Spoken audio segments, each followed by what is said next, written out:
સહિત દેશના 100 શહેરોને વૈશ્વિક સ્તરે પહોંચાડવાના નોલેજ ફ્રેમવર્ક બનાવવા તેમજ પ્રોજેક્ટ કામગીરીનો અભ્યાસ કરવા એશિયન ડેવલપમેન્ટ બેંકના તજજ્ઞો સુરત મુલાકાતે આવ્યા હતા।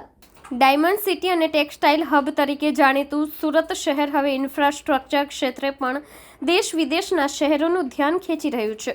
પાછલા એક દાયકામાં સુરત શહેરની સ્માર્ટ સિટી ગ્રોથ હબ સહિતના રાષ્ટ્રીય સ્તરના અનેક પ્રોજેક્ટમાં પસંદગી કરવામાં આવી છે। ત્યારે હવે કેન્દ્રીય નાણાં મંત્રાલય અને હાઉસિંગ એન્ડ અર્બન અફેર્સ મિનિસ્ટ્રીના સંયુક્ત પ્રયાસે હાથ ધરાયેલા એક મહત્વાકાંક્ષી યોજનામાં સુરતને સામેલ કરાયું છે। સુરત સહિત દેશના 100 શહેરોને વૈશ્વિક સ્તરે પહોંચાડવા માટે નોલેજ ફ્રેમવર્ક તૈયાર કરાશે, જે અંતર્ગત પ્રોજેક્ટો અને કામગીરીનો અભ્યાસ કરવા માટે એશિયન ડેવલપમેન્ટ બેંકના તજજ્ઞો સુરતની મુલાકાતે આવ્યા હતા। તેમણે વિવિધ પ્રોજેક્ટોની મુલાકાત લેવાની સાથે જ દેશના અન્ય શહેરોમાં પણ અમલી થઈ શકે તેવી બાબતોનો અભ્યાસ કર્યો હતો।